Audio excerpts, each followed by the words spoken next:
So today I'm going to talk to you about how words are the creator and destroyer of our realities. How the totality of everything that you know and do has been constructed by the words that have been said to you. Now, when I was a child, I had this vision that to escape this world and transcend up to heaven without ever having to die was a task for a poet who could express the meaning of life. I imagined this God waiting for me I was like 7 years old or so, and I imagined this God waiting for me to crack this code, and once I could adequately explain why we are here, I'd be beamed up to this palace superior. And it sounds like a crazy idea, but if you haven't noticed, we're all doing it here. Every idea that we try to explain, to communicate, and to share is really a claim that I know the truth and I've finally found the words to share it with you. So this became my game, rearranging words to try and open up doorways into better worlds. And so I began my life as a poet, and now I write for a living. And so I know it when I say words will never suffice to capture the inexpressible experience of life. Now, the one thing that I've written about more than anything else is the hairline cracks in my mental health. If I'm shaken too hard, I might just break open. It's happened once or twice, and I've been dumped into psychosis, and words would undermine how that feels. What I could say of what happened would be like a doodle of what was real. Did anyone here used to play The Sims? Right, it was this computer game where you built houses and bought things for these little humans who you might watch die and get a sadistic kick out of setting them on fire. Now, if you scrolled past the edges of the house, you wound up in this grey area where there was nothing about, because that was the place you had not built. Now, let's imagine that grey area as the great unspoken. That is where madness lies. But I put to you, the most interesting spaces are the ones we can't describe.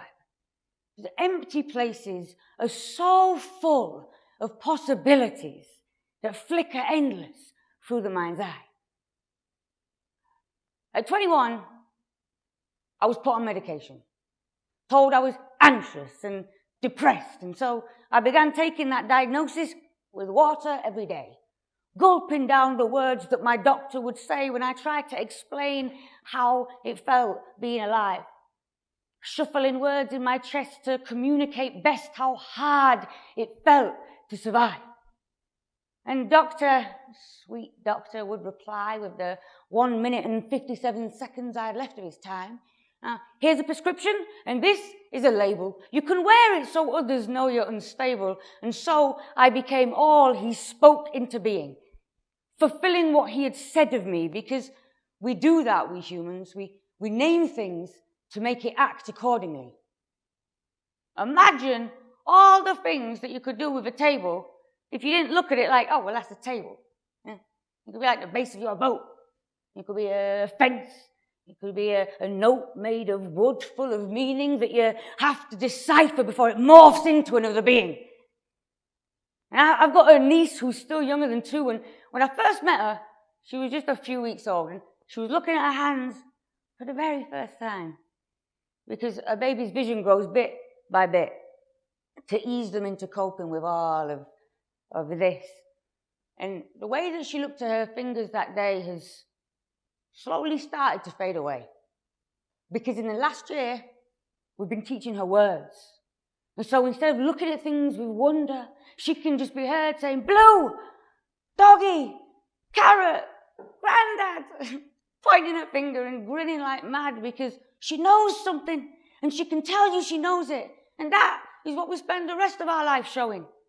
So now she no longer looks at the things she knows by name as if they're anything more than the sum of the letters she's trying to say. Now, when I stopped repeating that I was anxious and depressed, I realized, actually, I'm just channeling a world that's on its head. So much has happened on this planet. More pain and love than we can ever manage to compute. And the minds among us that are that extra bit sensitive are often those who are trying more than anyone else to really make sense of it. Yet the insane are seen as like these fairground mirrors, reflecting a distorted view of the safe narratives we humans play on loop.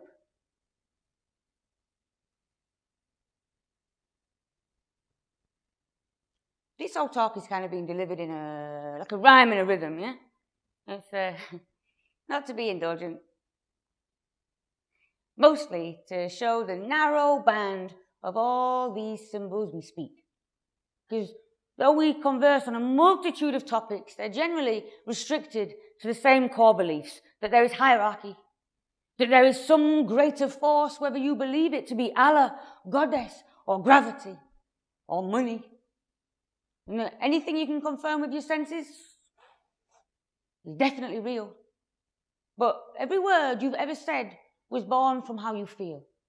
Your language is so idiosyncratic, based on meaning only you could make. Only you will ever know the depth of everything, every word that you've ever said. This hidden subtext, when others just see the surface, the word.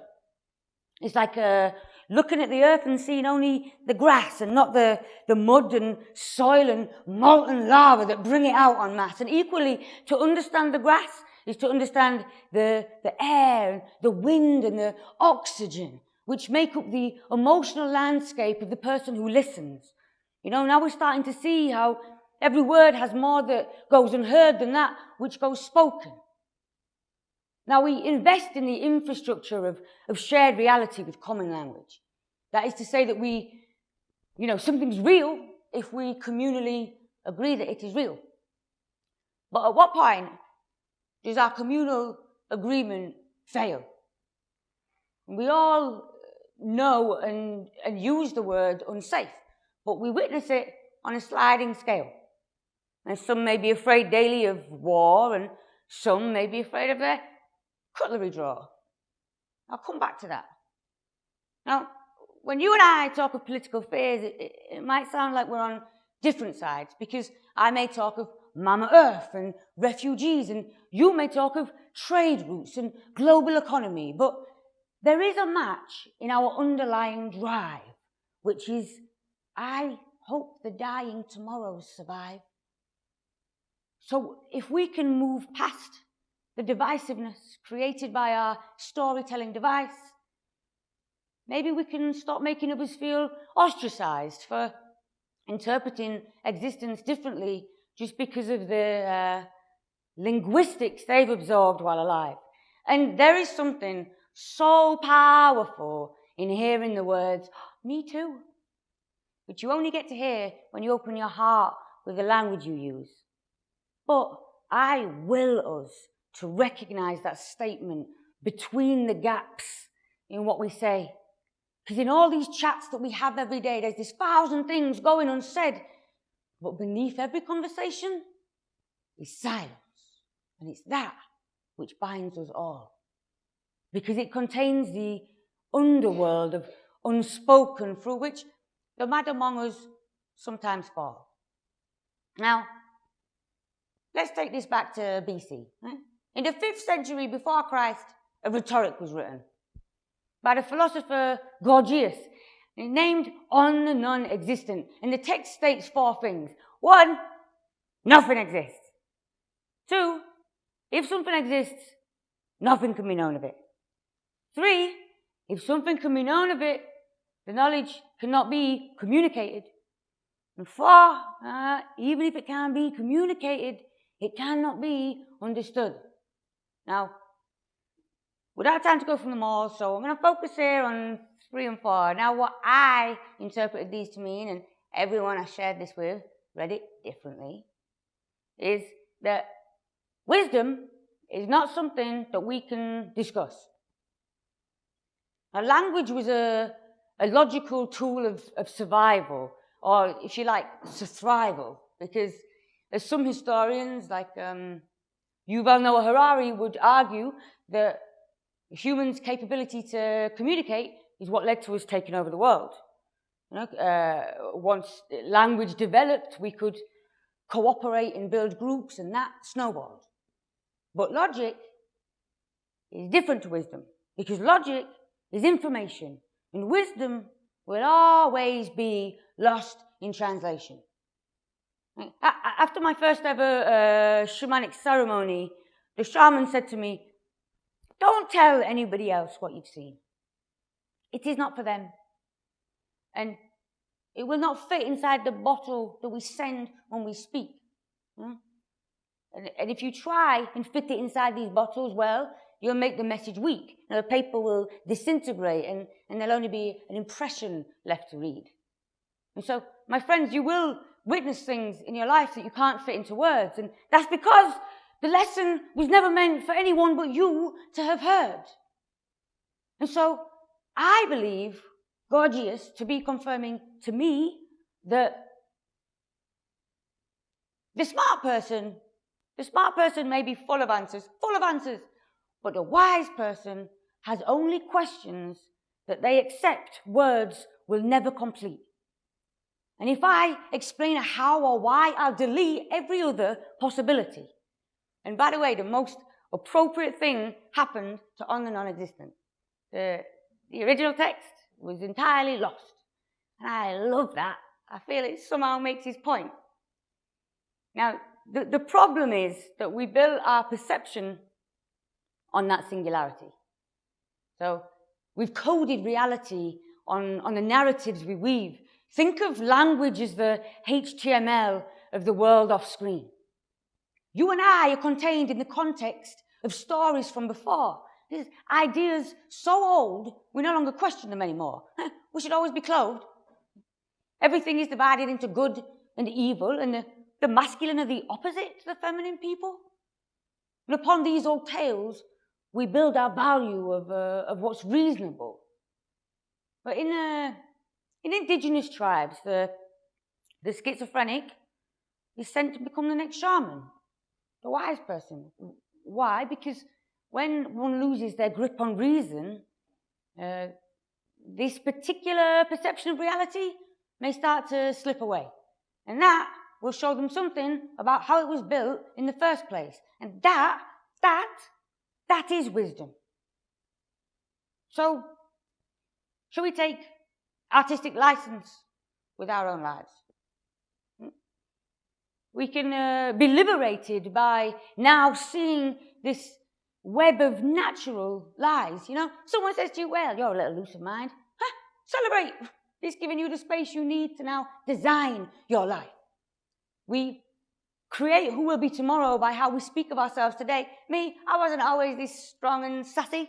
I just chatted it that way. Equally, we can alter our memory by the way the phrases that we use to relive them. So, over time, we invest more in the version that we've told than the moment as it was when the truth would first unfold around us, And as for the present moment, well, if I say, "Oh, I am having a bad day," I'm more inclined to continue having a bad day. If I say, "The growing pains are real today," I'm more inclined to learn from that state of discomfort. Now, last year, when I came off my medication, my mum said something to me. And I always thought she wasn't really tuned into how overwhelmed I was feeling, but she was. She confirmed that when she looked in my eyes and explained, "I never wanted you to be diagnosed because I knew that you'd believe what they were saying. And so it's time for me to have a chat with my 7-year-old self." Because she can't claim to write or even know a shared reality. Even if there was one one entity that could universally agree, other humans' emotional bodies would manipulate what she means. And then she'd just be like that doctor. And the only thing I was to prescribe to everybody is a history of silence. So then we could build a fresh, inclusive symbiosis.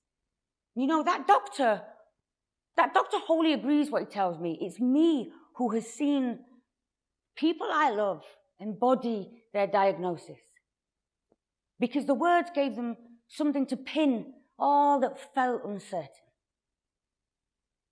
And so I invite you to see when words are being destructive. Now when an unwanted narrative starts playing out in my head, which is often one of paranoia and deeply unreasonable dread, well, I swap it with a sound that gives me a surge of energy rather than perpetuates this story how it's normal for me to be feeble. So I'll open my cutlery drawer, where I'm always convinced I'm going to meet thousands of beetles. And either out loud or between my ears, I'm going, rah! And I'm liberated with that sound. It's this like wave from within that I just ride all the way out. And I imagine that when I tell myself the story of the Beatles, I'm like pushing something inside of my head. And that is how we become full of dread.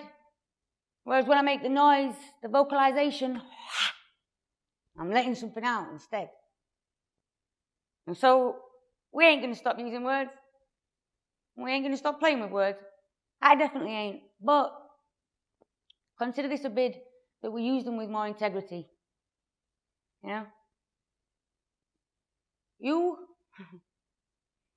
I've lost my game, basically. I've lost my game.